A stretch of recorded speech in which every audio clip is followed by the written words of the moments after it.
Hey Watson, how you doing? Good. Just getting through the eclipse stuff. How about Getting you? through getting through the eclipse stuff, and also that was one hell of a long void of course moon we had this week. I don't know about you or any of our listeners, but holy moly. I'll certainly like to hear what that entailed for you.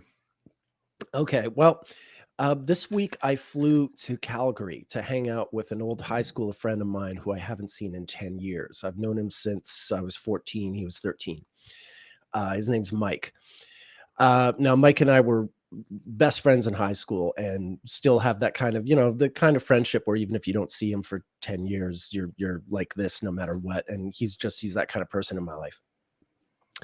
Now, when Mike was 28 years old, he used to be a bodybuilder. He was quite, not like a competitive bodybuilder, but he used to lift weights. He was beefy, he had a big neck and everything. And he worked for airlines. Well, he worked for a specific Canadian airline, but this gave him the ability to travel all over. And in Mexico in 1997, when he was 28, swimming in the ocean, and a wave picked him up and slammed him down on the beach, and he was paralyzed, and he's been a quadriplegic ever since. He had to be airlifted to Houston from whatever beach in Mexico he was in. And that's what he's been living in a wheelchair ever since. And he's an incredible, force of nature. If he hadn't been as bulked up as he was, it probably would have snapped his neck when he was thrown down. So, he was very functional for many, many years working for this airline and sort of getting through his life.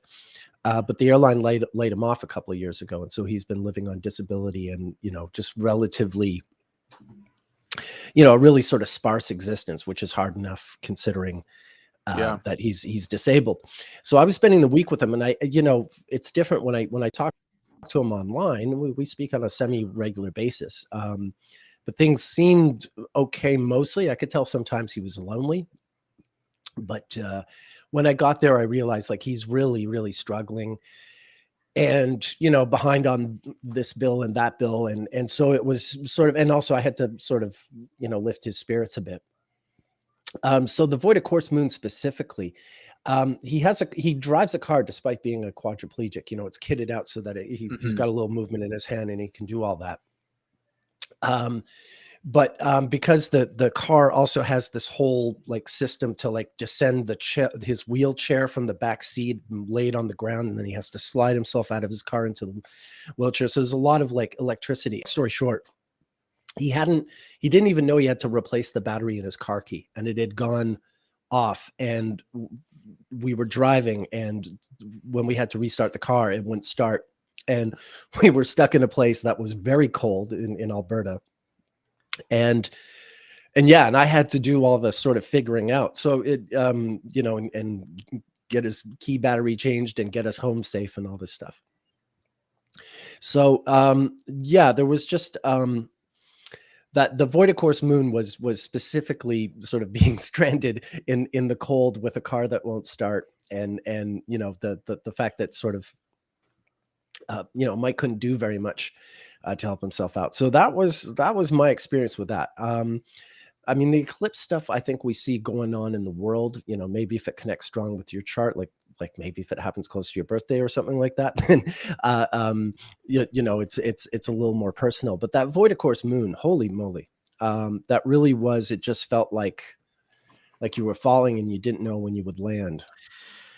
It's really funny, because the literature tells us like not to do anything or not to make big plans or anything during the void of course moon. But I just happened to witness my father-in-law, who's staying with us right now, buy a house during that void of course moon, and I was like, well, I mean, there's nothing that should prevent this except for, I actually looked at the exact moment that he made sort of the final call to finalize sort of the offer to buy this place, and electionally it did look good, but the only problem was that void of course moon, although it was happening in his natal fourth house.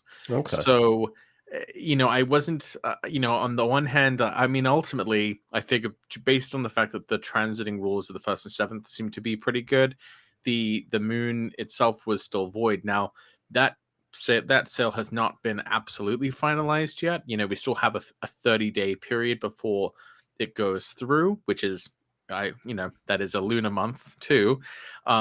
So we'll see how much that void consideration really holds up, because this was like a proper void moon. It wasn't Right. even like a No, kind no, of this fake this void moon. no, no, this was a full on and a long one, right? It was like Right. 70 hours. It was a long Yeah. one.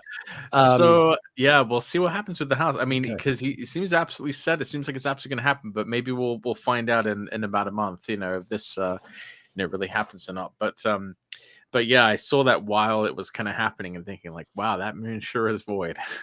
Yeah, no, no, for sure. um, Well, you pointed out just last week, I think that Obama announced his candidacy during a void of course moon, and weren't there some other void of course Well, moons in his yeah, timeline? so technically, I mean, I guess depending on which definition of void of course moon you're using, those events weren't void of course moons.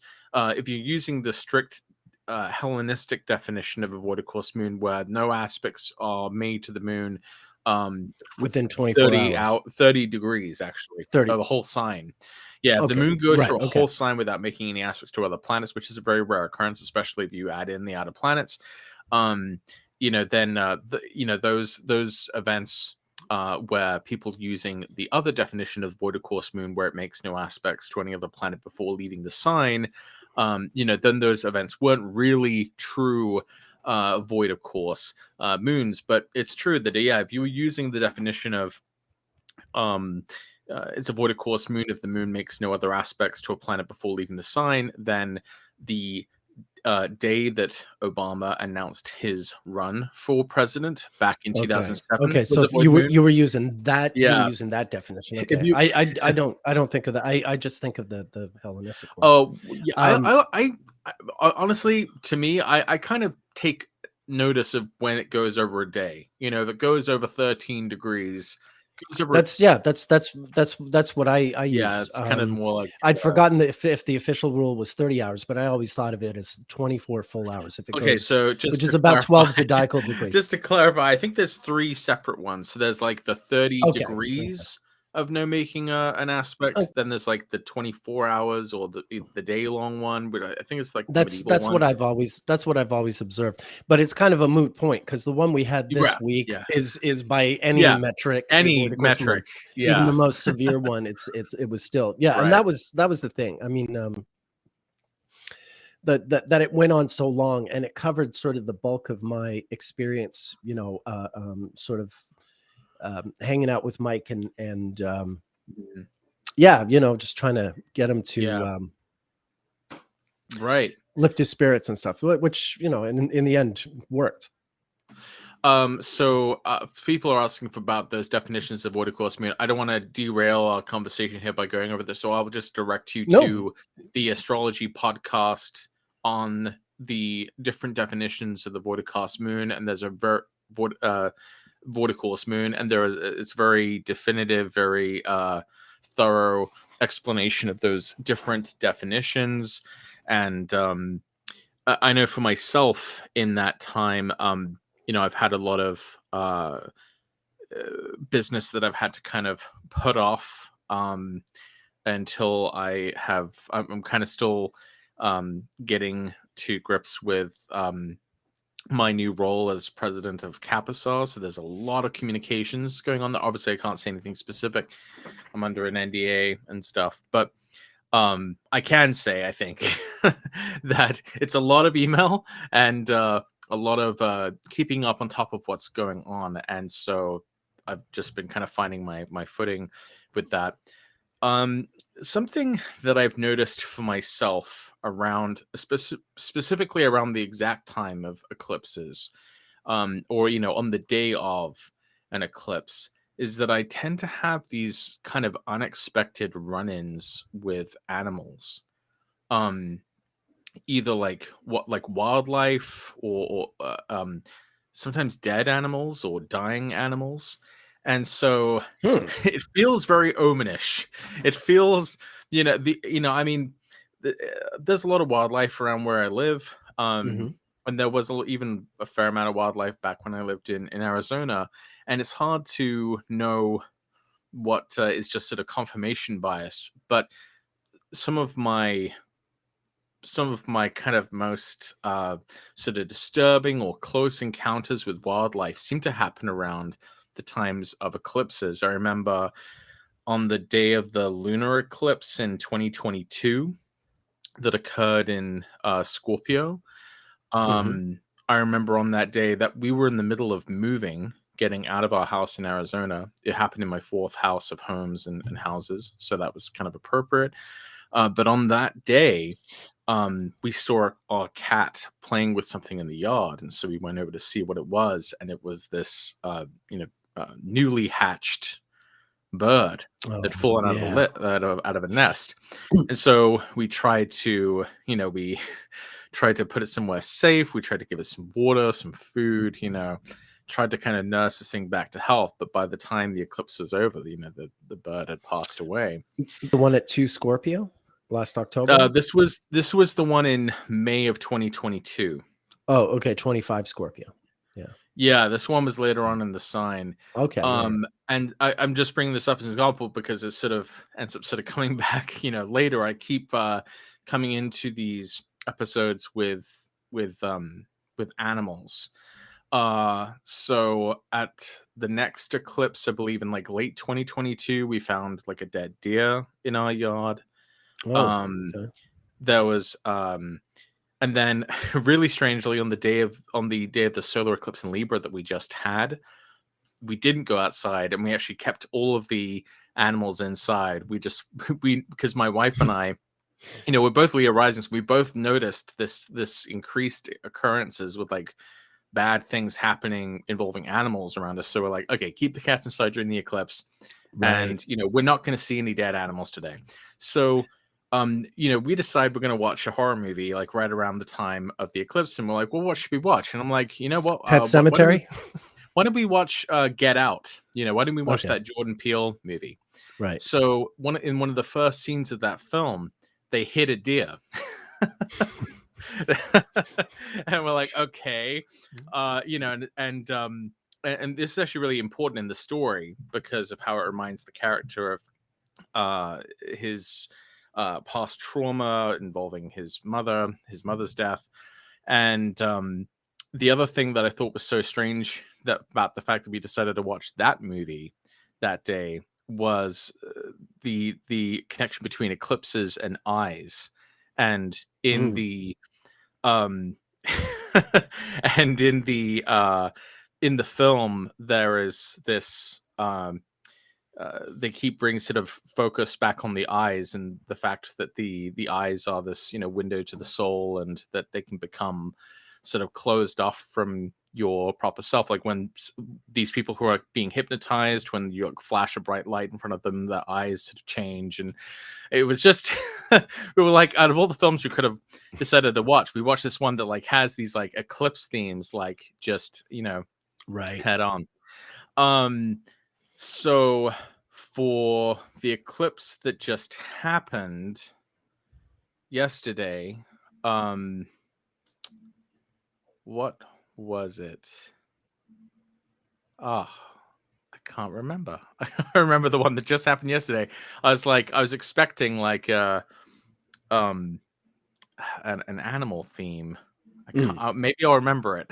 I'm like, oh wow, this is incredible. Um, I'll remember it, I'm sure. okay, But okay. in any case, some other things that have happened with these eclipses, the solar eclipse in Libra and the lunar eclipse in Taurus we just had yesterday is um so oh yeah, that's right. So the solar eclipse in Libra that happened in my third house of siblings. And I knew this was important because back in October of 2022, we had that Sun Venus conjunction in Libra in my third house. And my brother announced that, pardon me, that he was going to get engaged. He was engaged to be married. And so Now we're just a few days away from getting married, so that's happening in his first house, Okay, cool. because he's a Well, Libra rising, and congratulations. so the nodes are spanning across his first and seventh, and so we have this first eclipse happening in his first house, which is spanning across his nodes first to seventh, and he's getting married, and so um, I knew it was sort of important from that point of view as well, that it was relevant for people who aren't me but are a third house relation to me, and so Mm-hmm. Yeah. pretty clear example of the house coming up in that series of eclipses. And sorry, go ahead. I feel like I'm just Oh, been no, no, no, no, not at all. Yeah, I mean, for my part, the eclipse in Taurus is in the 10th. And I only just released the database of less than a week before the eclipse, or just a week before the eclipse. So I think it's still sort of tied into that. I'm getting a lot of sort of feedback and yeah, good reviews and stuff from people who've bought the database. So I think that's really been the case here, is it sort of consolidated the years of work I've put in, and yeah, simple as that. That's awesome. Yeah, yeah. Yeah, no, I hope people get it. It's Yeah, fantastic. it's kind of taking off. Yeah, that's been refreshing. So I mean, apart from that, we're in Scorpio season, well and truly in Scorpio season, and we're heading towards the Sun Mars conjunction in Scorpio. The first conjunction in Scorpio since 1991, 32 years 32 years ago, rather. So I am sort of what the hell? Someone's spamming. Yeah, I think someone's Spamming us. What the hell? Okay, gone. All right, I banned them. That's strange. Yeah, so I'm looking toward that Sun Mars conjunction in Scorpio, and chart to chart. I mean, wherever Scorpio is in a chart, typically that Sun Mars conjunction is favorable to the sign. No, not that I expect everyone to have the best month of their life in November, but certainly, like, if Scorpio is a prominent sign in your chart, that Sun Mars conjunction should apply to something advantageous to whatever that house represents. Well, it's a major beginning, because it's not just going to be a Sun Mars conjunction, but also a new moon in Yes. close proximity to that Sun Mars conjunction. So you're having kind of that monthly cycle coinciding with that 2-year cycle, and you're really there's a lot of possibility. I myself am using an election for that, but I'm almost embarrassed to say what it is, because it's actually a really amazing. I told Chris about this. Well, if it's embarrassing, then we have to hear it. And Because it was so. and if you've told Chris, you've already been mocked for it. Well, no, he did. No, he was very, very gracious. Okay. But I can't see any of the comments. It says something went wrong. Try reloading the page. I'm going to try reloading the page. Let's see if that helps. Whoops. I'm not seeing that. Okay, it says messages morning right here. It was after you deleted the spam comment. Oh, I didn't comment saying anything about that. So I am using the Sun Mars conjunction as a very appropriate election. Okay. That's it, I could not have anticipated. In fact, this kind of took me off guard for how extraordinary it would really be, how on point it would really be. But I guess since I've already built it up this much, I should probably spill the beans, huh? Should I spill the beans? Okay, all right. Jesus. Oh, okay. So this is a little embarrassing, but vasectomy? What? No, no. Oh, damn, that would have been a good guess, though. Yeah. So, well, sort of warm, but basically, in my chart, I have like a really lame Mars, right? I was born with Mars and Libra in the third house. it has a lot of meanings, but one of the things you might be able to say about someone with Mars that is sort of weak by sign and weak by house is that it might show someone who has less like drive, less driven to take action, Okay. less competitive or anti-competitive. And so part of that for me is because I grew up with three brothers. So I grew up in a very competitive environment with my brothers, of course, at the third house. Yeah. And because of that, I kind of had an aversion to like being in sports with them and like doing sort of Okay. boy things. Right. I just like to stay, as an indoor cat. I Hmm. I like to I just played piano and played with my Lego and read every book we had. I that's how I developed myself, because I just didn't want to even deal with the sort of competition, between and among boys. Hmm. So I kind of grew up, just being, very, very artsy fartsy. I was the complete antithesis of, kind of stereotypical boy, and in some ways the Gotcha. stereotypical male. And so I've had a lot of, I've had just a very pronounced sense of fatigue and just inability to really kind of get going in the mornings, and just feeling sleepy every so often. And I haven't always been a very active person, so I've struggled with my weight before, but it really just seemed to be really much more pronounced in the past few months. So finally, my wife suggested that I like take a blood test. And so at the right at my Mars return in Libra, I took a blood test. Of course, Mars is needles, Mars is the blood. Hmm. And so I found out that I'm really, really low in, the masculine hormone, Okay. testosterone. I have like extremely like Low bottom T. floor, Gotcha. like like bottom floor. Like I think I might have always had Okay. this Okay. issue, Well, but look, you've fathered children, so clearly you well, have it has some. nothing to do with well, it has nothing to do with reproductive. Well, at least as far as I Well, know. Yeah, there's I mean, I have it has well, I shouldn't say this. It has whatever something to do with conceiving sure. children. Yes. Yeah. Um, So yeah, I mean, it hasn't impacted my fertility. Yeah, I was, yeah, actually pretty uh no problems in that department. But suddenly after taking the blood test, it was just so ridiculously low, just bottom floor levels, that I basically asked the doctor to sort of give me some more guidance about this. And so they prescribed me with taking testosterone. I'm going to try it out and see mm, how it goes. And so I'll be taking the serum of Mars, basically the masculinizing sure. potion, right?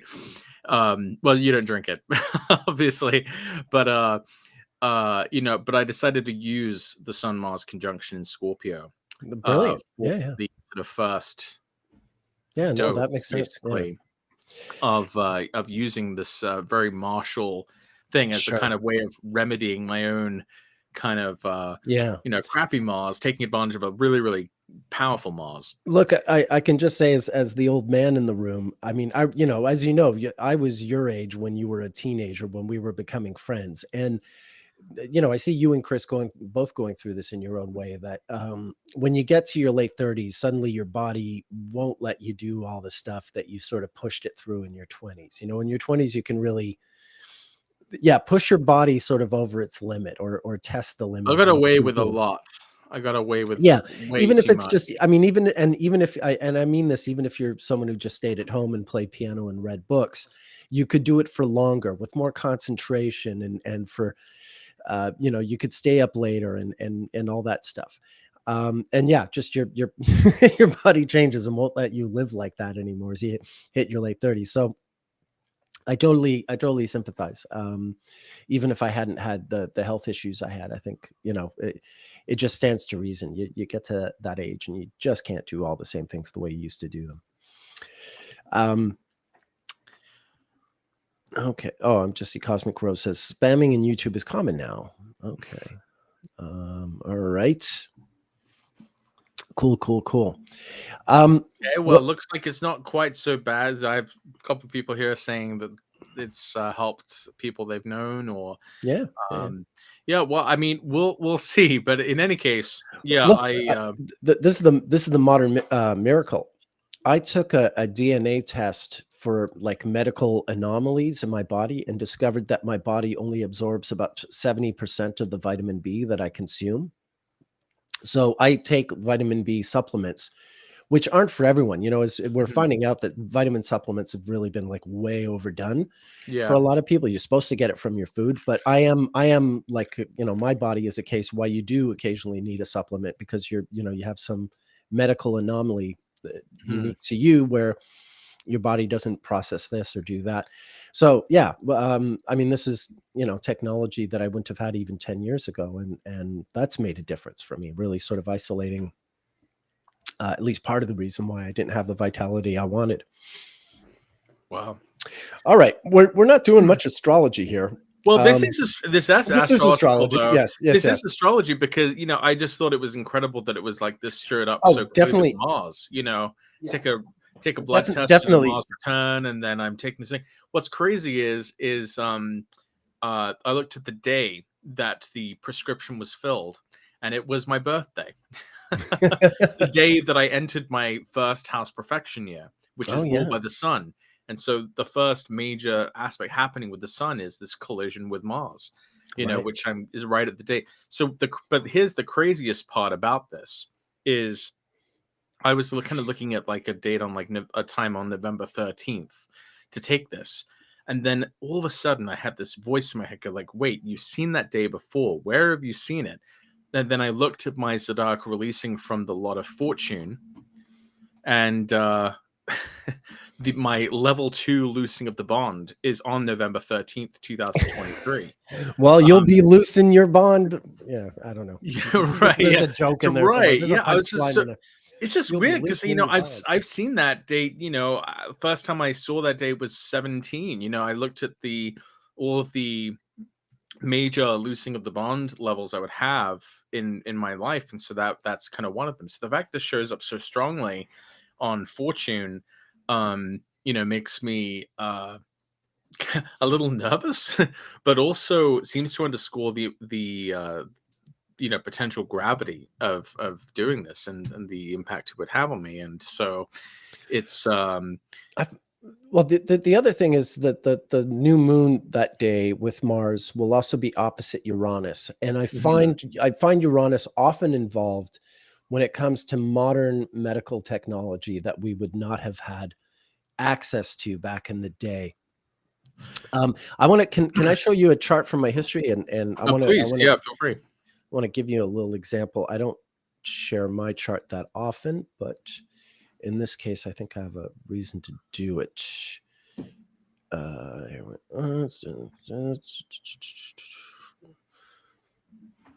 okay, so um, in 1981, I was 12 years old. I finished school on a Friday. I think it was this January 16th. I finished school and I went to the record store after school. I bought an album and I went to my friend's house to listen to the album. And then I went home and listened to the album some more and went to bed. And then the next morning, Saturday morning, I woke up with really bad cramps in my stomach. And so I didn't eat breakfast, which would turn out to be important later on. And then when my mom got up, I told her, I was feeling really bad, like my stomach hurt a lot. And she called the hospital and told them my symptoms. And they said, yeah, get them in. And sure enough, they rushed me into the hospital. And it turned out my appendix was getting ready to burst. And since I hadn't eaten that day, I was ready to just be wheeled into surgery and have an appendectomy. Wow. Now, here's the thing. If you look at my chart, I have the South Node at 12 Libra, and my progressed moon was just coming up to it. And you can see that transiting Jupiter and Saturn were in Libra, but they weren't just in Libra. They were about to station. They see Saturn stationed within a day of my surgery, and Jupiter would station not long after. So they're both making a phasis. And I honestly believe that um, I was I was sort of marked for death on this day, you know? And the only reason that I didn't die was because I had access to surgery. That, I had an appendectomy, um, and which is a surgery that has only existed for about 100 years. If I'd been born, 150 years earlier, I just would have died like people usually did with this. And yeah, just the fact that my chart really hovers around the Leo Virgo sort of spectrum here, and the fact that Uranus was just getting ready to go into Sagittarius, it's got this presence in my chart. The fact that the progressed moon had been close to it not too much longer before. Yeah, I always felt like this was like I was supposed to die, but modern sort of technology spared me, if you will. Huh. That's really interesting. So you were 12 years old at the time? Yeah. First So house you were in perfection a year. first house perfection year. The sun was transiting through the sixth house of Yeah. illness. That was also a couple days before a lunar eclipse in your 12th house. Yeah. That would also have been square your natal Saturn. Yeah. Yeah. And Pluto was opposite my Saturn. That's the other thing. Pluto was opposite my Saturn at that time. Looks like people have some buffering and freezing issues. I don't see anything on Yeah. this end. I'm okay. So that must be Is a it on my YouTube end? issue. I don't see anything on our end. No, I usually know if my Wi-Fi is wonky or not.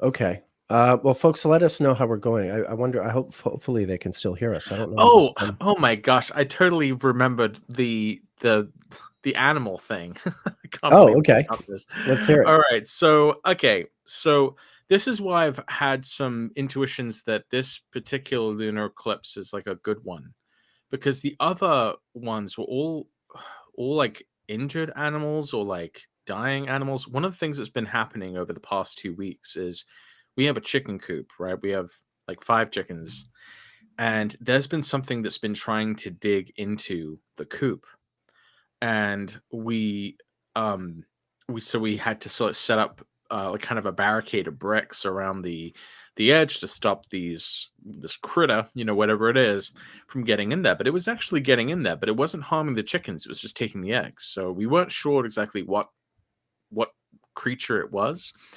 Sounds But like the a more we snake kind to of me. fortified it, it was, I mean, in all honesty, it's probably like a possum or something like that. But Okay. it's Yeah. something that's really good at digging, though. So we finally um were able to stop whatever this animal was that was trying to get into the chickens. And actually I was able to find this out for sure, because I it had been coming like every morning. We could see evidence that this creature had come. And so on the day of my birthday, October 23rd, I opened up my gifts. My mother had sent me a trail cam, because we had just happened to live right by this kind of very like A open trail. area. A trail A trail cam. Oh, a So it's a camera. camera. Okay. It's a camera you can put up to capture video of wildlife as it passes by. Got you. So Nice. I found this. So basically, I got this like eye, right, that can see Right. things that I can't. So I put it up by the chicken coop to see if we could figure out what this thing was, because we were trying to figure out how to stop it, but we weren't exactly sure what it was. Well, several nights passed, and this is just in the past couple of days, and we haven't been able to see any evidence that this animal's come back. So we think it really has gone for good, because otherwise this camera would have been set off. So then I decided, just for fun, to put the camera. This is like yesterday. The day before even. I decided to put the camera just on a random tree, in a back area to see, what we could find. So I got this amazing footage of this deer coming up to the camera and kind of investigating it. Nice. And so the reason why I think this is sort of a more positive one is because, all of my past, just the past several eclipses have been like dying deer or like injured birds or like there was like a disemboweled raccoon. It was like there have been some really kind of gross ones, but this one was about like a creature that we successfully prevented from entering our the chicken coop, Right. and this amazing footage of this deer that comes up, and through my secret eye, I'm able to see something that I normally wouldn't be able to see, and it just made me realize like, wow, this is like kind of the inverse of Right. my previous eclipse experiences with animals, and this is about kind of seeing something really cool and being able to kind of protect what we have. And it reminds me that this is like a lunar eclipse in Taurus, and with Jupiter in Taurus. Another really funny thing that happened last night with the lunar eclipse in Taurus is we had a bunch of family coming over, and so we ended up kind of making like the best of the best types of food that we have. Everything was very, very deluxe. I realized we needed some sort of dessert, so I went out and I got like a ton of cupcakes. Well, they came over and they already had like a massive dessert they were bringing over. So we just had this like overabundance of like very sweet, very rich, very deluxe foods. And I was like, this is a real uh lunar eclipse in Taurus conjunct Jupiter feast. I mean, obviously I know there's unimaginable suffering happening right now, so I don't want to like universalize something that's just very, very particular for me. I mean, obviously I have some high hopes that as I said in my tweet, that this lunar eclipse could potentially be good for a good omen for Yeah. world affairs and potential improvement in that area, the peace, etc.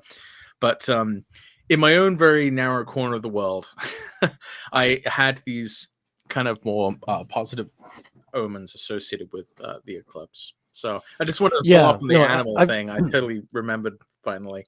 no, that is interesting. I've noted. I mean, during my, right now I'm sort of cut off from animals because I'm in Africa where we have our pets and everything. But yeah, we have a chicken coop, and mongoose are always trying to break in to the chicken coop. But the thing is, in South Africa, it's kind of like it's a good strategy to have chickens to attract mongoose who will want to eat the chickens, because mongoose also kill snakes.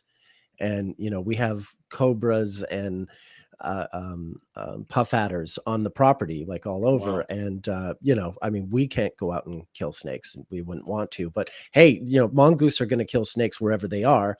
But if you've got chickens and they're on your property, they're killing the snakes on your property, as opposed to up the hill or whatever. So High cost of eggs. right, yeah, yeah. Well, it's there's that to it as well, but also just sort of letting nature take care of nature, and doing just enough orchestration to allow that to happen. But I have noticed that eclipse time, like we have baboons living up the hill, and they seem to get a little randier during eclipse time and stuff like that. I have made those observations. I think I shouldn't even say this if I can't back it up, but I think I remember reading somewhere that they found that like right after it's like in the aftermath of a full moon is like when lions are more likely to Oh yeah. be sort of more active or something like that. There's something about lions and their response to the lunar cycle that Okay. relating to their hunting patterns or something like that. I'll need to actually look that up, but I shouldn't even mention it, You but shouldn't even Google introduce it. it. Google, yeah, Yeah. like Well, lions and I've got some moon good books cycles. I've got some good books on nature. Maybe I'll find something in that.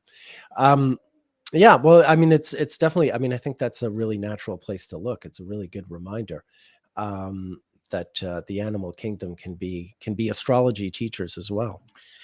Right. Well, the weird part though is that it didn't feel like it felt all of these instances felt very deliberate. They felt very omenistic. I don't know if even that's a word, but they felt Like it was, and I don't know how you're supposed to be able to tell the difference because other animal stuff can happen at any time, and it might not be No, sure. charged with kind of symbolic significance or something. But these ones that have happened around eclipses seem to be the ones that kind of hit me differently. Where I'm like, okay, this isn't just a random encounter. This is like a meaningful one, and what does it mean? And I haven't always been able to tell what the meaning of those encounters are, but they sometimes this one I'm a bit more sure it's a good one. Okay. Um, All right. Real Darko Art says, I've had animal stuff during these eclipses too, specifically dogs contaminating my house in some way. Then I have to deep clean, sterilize my house.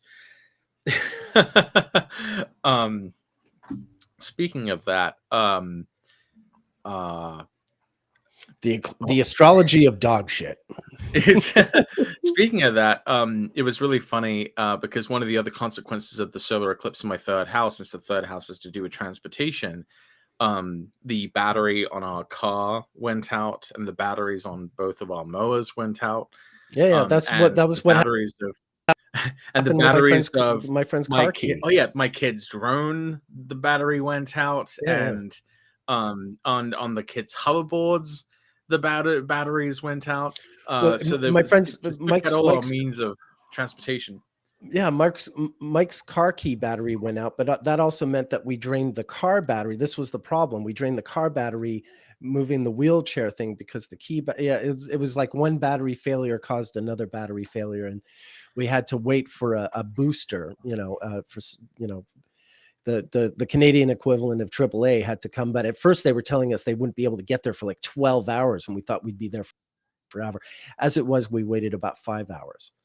For this booster to come. So yeah, that's the failing batteries was like the theme on my end as well. I think this is something people should definitely remember, and you can probably speak to this, Nick, because you've just done a bunch of research with Chris on this. But the effects of an eclipse, they maybe center on the date of the eclipse, right? But when you're looking at things like the house that is eclipsed by or you're looking at the house where the eclipse occurs, it seems like the significance of that extends beyond the time frame of the eclipse, and it's more like a chapter heading, and then the chapter unfolds with some of those themes kept intact. Is that what you'd say? No, that's absolutely true. Yeah, but it is worth sort of just paying attention what's happening at eclipse time as well. But certainly, yeah, it's not just about what's happening in the moment.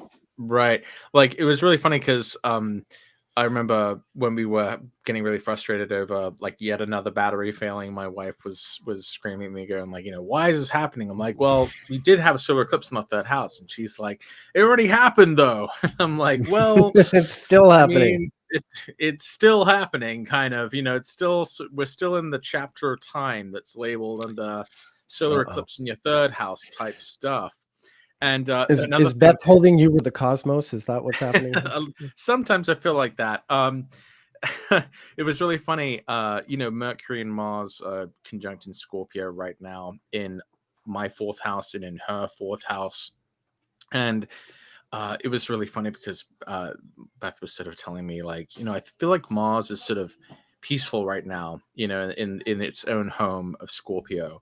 And I'm like, excuse me, it's at home or it's at peace in Scorpio. Like, I understand what you mean, but I mean, you're literally out there with your dad, who's staying with us right now, with chainsaws, clearing out brush on, in the yard.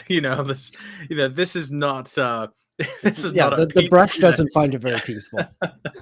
This is I'm just like, okay, Mercury, Mars in the fourth, and you're literally chainsawing up the place with your dad. I don't know, seems kind of martial to me, but it's funny how she doesn't sometimes it takes another person looking at your situation to actually understand how these symbols are applying. Absolutely. It's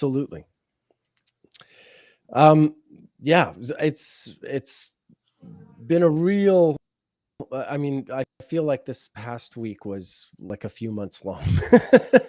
It was really strange to just, go away 4 nights, 4 days, 4 nights, and have it feel like such a drawn out, epic.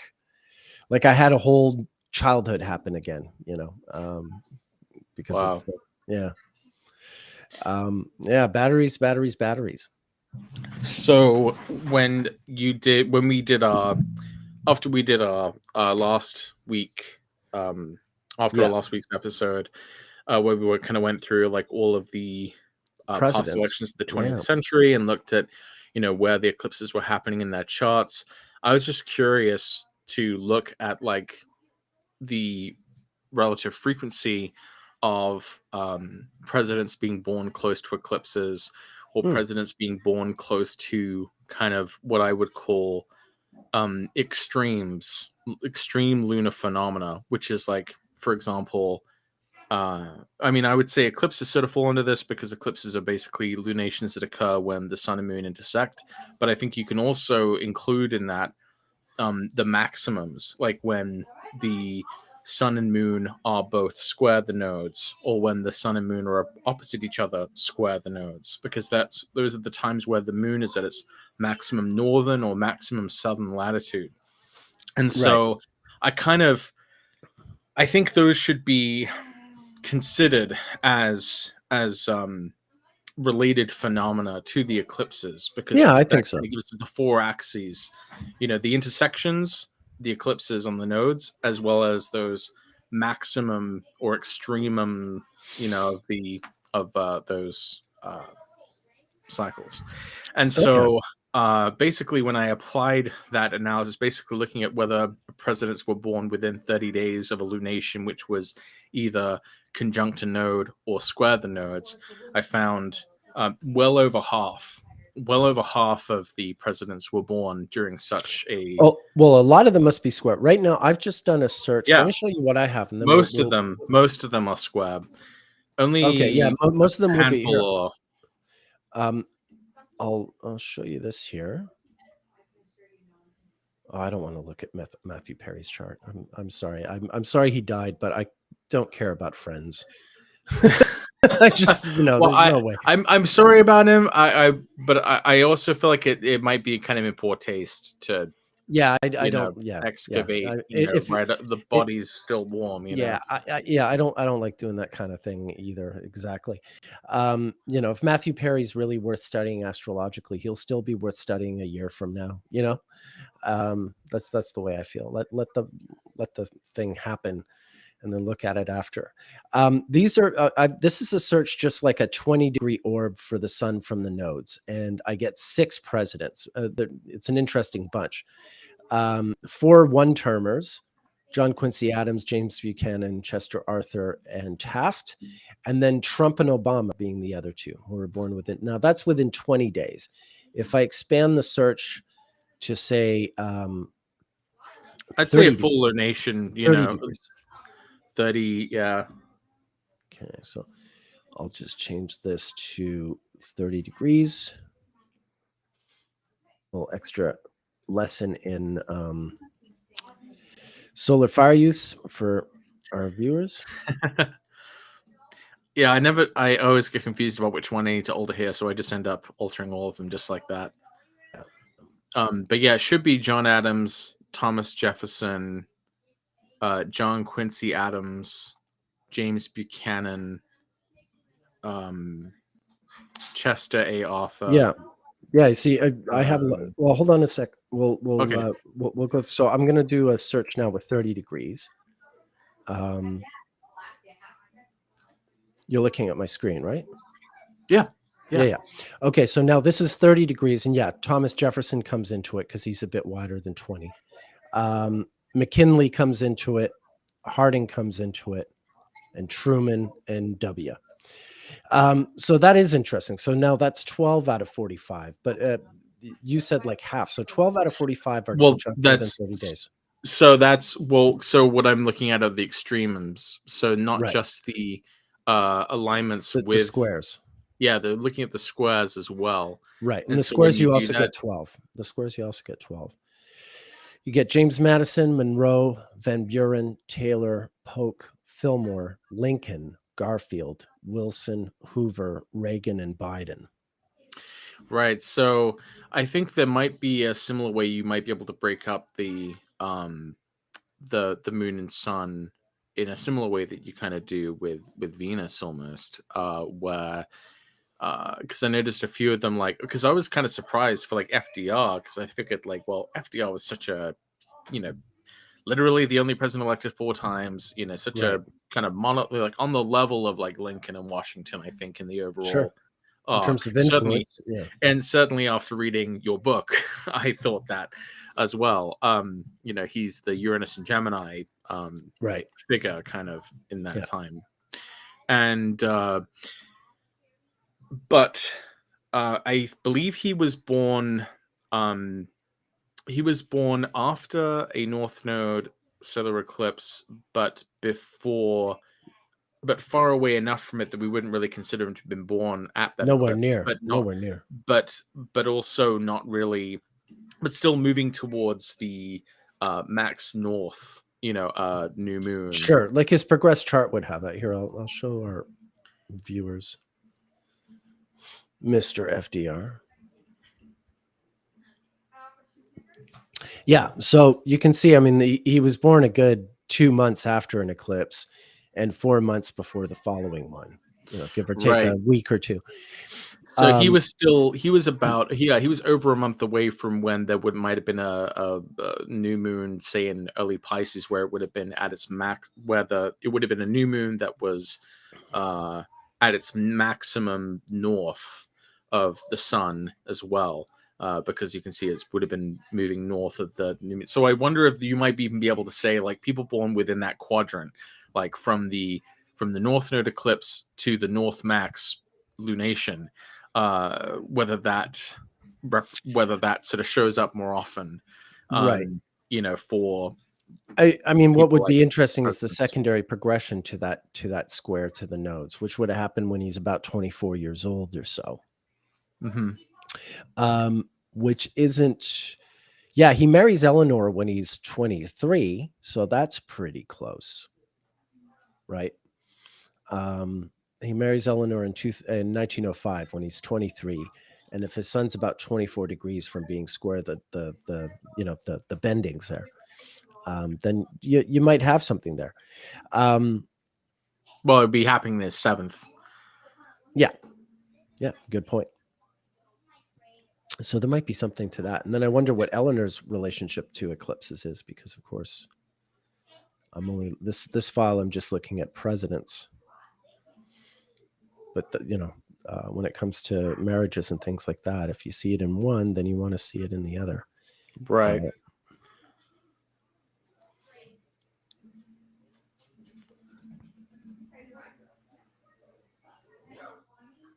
Yeah, look, they even became engaged when he was just a little bit younger.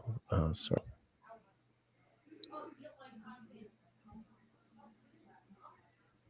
there she is, Mrs. Roosevelt, who is, yeah, she was born close to an eclipse. There you are. Look at that. She was born in the week in between the lunar and solar eclipse. She was, as Austin would probably call her, a Bardo baby. Yes, a Bardo baby. That's right. Yeah. I think there's got to be a way we can leverage like statistical analysis to some of these things, because I mean, some of the patterns you were finding were so kind of striking with eclipses. I would think that, you know, something that could be it could maybe be cracked. In fact, my wife, one of my birthday gifts was very, very generous. She bought me the Sirius program. Oh, nice. Which I guess has a lot of statistical analysis and research capabilities, and it even uses, like, I guess, artificial intelligence to break some of the data down, and interfaces with Astro Data Bank. So I've been trying to play around with that and understand how that works, so that I might be able to test out some of these things and really, you know, see how they hold up. But yeah, I mean, if if leaders, are supposed to be into the domain of the sun and eclipses, then I would want to, ideally, I would think, we would see more presidents or more heads of state born at eclipses, and more of their key moments happening around eclipses, and more of their deaths occurring around eclipses. And there's got to be a way to show that sort of more objectively. I'm going to do a deep dive on FDR and eclipses, because I agree with you. It is kind of striking that he's outside that realm. He of all people. Right. When I look at his file, like I do have a Roosevelt file, which I think I did. If you remember, the 1932 and 1936 Yes. were more standard in terms of the eclipses were happening across his horizontal and Right. meridional And those are axis. huge years for us. Yeah, that But did come up in the but eclipse. 1941 was that was when the eclipses started occurring in his angles again, rather than the election 1940. And then there weren't any eclipses really going on for the 1944 election, but he did have eclipses on both of his luminaries in that year, and that happened to be right before he passed away in 1945. So it does tell a story. It's just hard to summarize it as a kind of rule or something that you can like definitively test. It would be nice to be able to boil it down to some sort of Right. interpretive principle or thing that is true beyond just conjecture. Yeah. Yeah, well, I think we can get there. God, it is interesting though, like seeing where the eclipses do happen in his timeline. Yeah, and both Theodore and Franklin Roosevelt survived assassination attempts close to eclipses. Oh, right. Speaking of which, we did talk about the Franklin one on the podcast episode, but I had overlooked Theodore. His Theodore Roosevelt's assassination attempt is a hilarious story. If you know, someone fired up. Going. Yeah, well, he had his glasses case, or he had his speech in his pocket, and he was shot in the chest, like virtually point blank. And because he had this thick book in his pocket, it stopped the bullet. And he was bleeding, but he went up on stage and gave this like long speech, despite his gunshot wound. And yeah, you can see Franklin Roosevelt's eclipse when he's elected is, yeah, we covered this in the episode, but it's all happening in his first house there. Yeah, no, that's pretty wild. Yeah. Yeah. Sure is. What was I gonna say?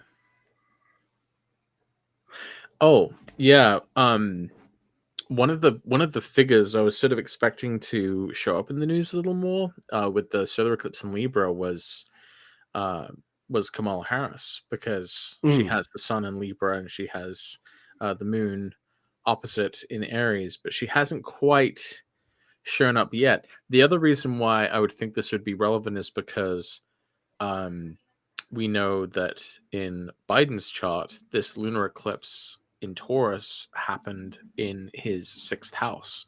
So that's like people who are in service to you, that's staff or employees. I would think there would be like sort of potentially turmoil in the ranks with like a lunar eclipse in the 6th house. So I've been expecting to see a little more of that, but I think the news has just been so engulfed by what's happening in the Middle East that it's hard to the other things are less important seemingly at this time. But I do think that based on where these eclipses have happened, that these storylines are probably happening maybe behind the scenes, and maybe we'll understand them better once more time has passed. That's Yeah, another. Good. there might be stuff going on for Kamala behind the scenes after all. So, um, yeah, I've got my own version of someone or something I was expecting to sort of surface because of a sun in Libra, and but it's not people. It's two countries. Here, I'll show you what I'm getting at. Um, I'm a little less concerned now that the U.S. finally the Congress has a speaker again, although it's still a risk. This inner wheel is a 1911 chart for the establishment of the state of China after the revolution, after the Wu Cheng uprising. This regime still exists in Taiwan, whereas the outer wheel is the Declaration of the People's Republic, which ended the Chinese Civil War. So, in other words, this chart is sort of like, it's not the chart of Taiwan, but it's the chart of the Chinese people who consider themselves Taiwanese, who live in Taiwan or grew up there. And then this is the chart for China as we know it, Xi Jinping's China. And you can see both of them are charts that are fairly close to eclipses, pretty close to nodes. And yeah, for the last 74 years, China's been dying to invade Taiwan and reclaim it as part of China, the whole one China thing. Right. And Taiwan has been preparing for those 74 years to fight off such an invasion.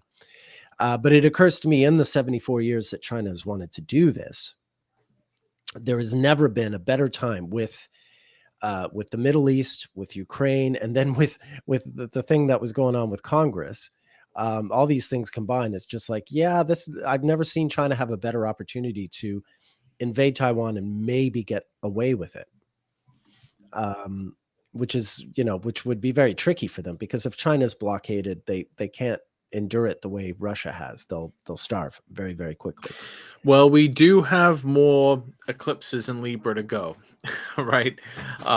There will be at least one more autumn of Right. I would imagine there would also be Well, maybe a also, but lunar also, eclipse here or there. as you and I have said, it's not just about what happens on the eclipse. Like, we've had an Right, eclipse in Libra. The period has been marked. right. Well, that's a little disconcerting. Although your research too with China has shown like Uranus in the cardinal sign seems to be the kind of Yeah, the yeah, hot but zones. that's when everything sort of resets itself. We're talking more about a period of Mhm. crisis that would lead us into some new age down the road. Um, Janelle says we just made a deal to work with China against Iran. I didn't know that, Janelle. I haven't seen that in the news. I don't doubt you. I haven't seen that. The only way that would make sense is Iran is against Saudi Arabia, and Saudi Arabia is going to be, selling oil to China if they can get it through the States of Malacca. So, yeah, I mean, it's a complicated picture, but I still, even if, yeah, I don't know why China would fight Iran. But if they are, okay, well, that could be, it could be useful to have them as an ally, but I have my doubts. I really have my doubts. Um, anyway, I mean, I hope I'm wrong, but that's been Is my anyone synopsis. working towards peace? is is how about that? Like, um, Maybe Xi Jinping is. Maybe that's why he hasn't invaded Taiwan, despite my thinking that this is perfect timing for him. I think that would be giving him a lot more credit than he's made himself worthy of, but maybe it's true. right. Um, something I wish I understood better is sometimes it's sort of clear why an eclipse maybe is more favorable for someone else, but unfavorable for another person. When we have like natal charts to refer to, obviously we can maybe tell that a little better apart. But otherwise, it's hard to say. Like, is it? It's hard to tell if it's always good for a sign that an eclipse happens in it. Like, for example, just thinking sort of more archetypally, solar eclipse in Libra, is that eclipsing the ideals of Libra, of diplomacy, of peacemaking? Is that um like a challenge to sort of Libran ideals, or is that a a highlight. It seems to me that it's been more more the first. Uh, it's been more difficult, seemingly, to kind of reach Yeah, I think it's equilibrium. I think it's a disturbance in the sign, but mind you, I don't know that signs really, like having a lot of planetary activity in them. Most rooms would rather remain empty, perhaps. Um, maybe planetary stations in their own domiciles, maybe that the sign likes. But I don't. Do you think Sagittarius likes having Mercury stations in it? Well, also, I guess it's worth considering as well that really the planets are the subjects, and the signs are more like The places, just the yes, environments. But yeah, but I guess so. I guess what I'm really asking um, is it bad for Venus's ideals in Libra? right, That right. uh, an eclipse happens there.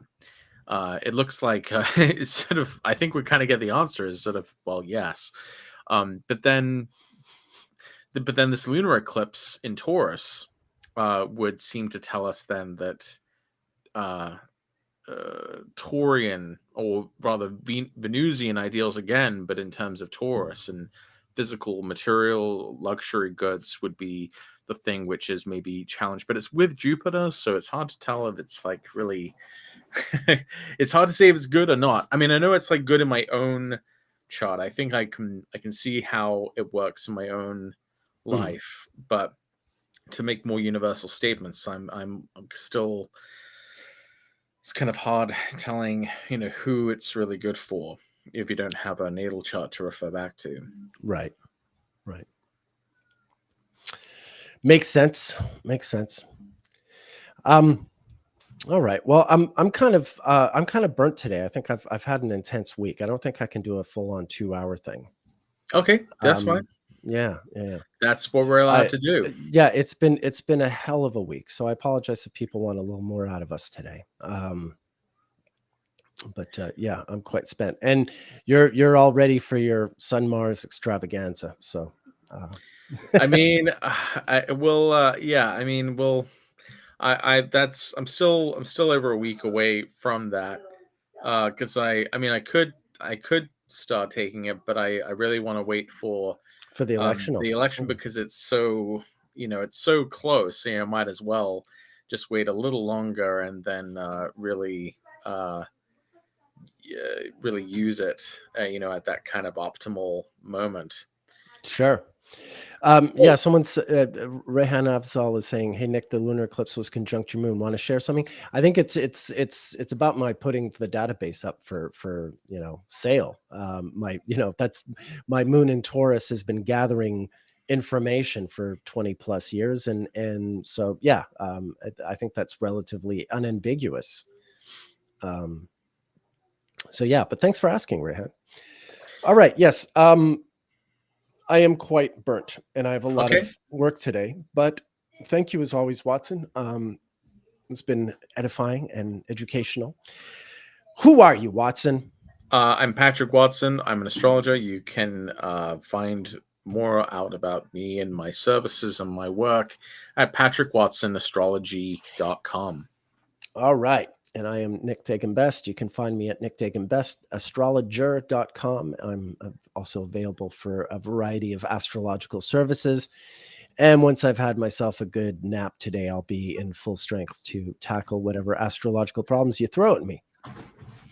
So yeah, I will be doing my solo live stream tomorrow. Please join me for that if you're interested.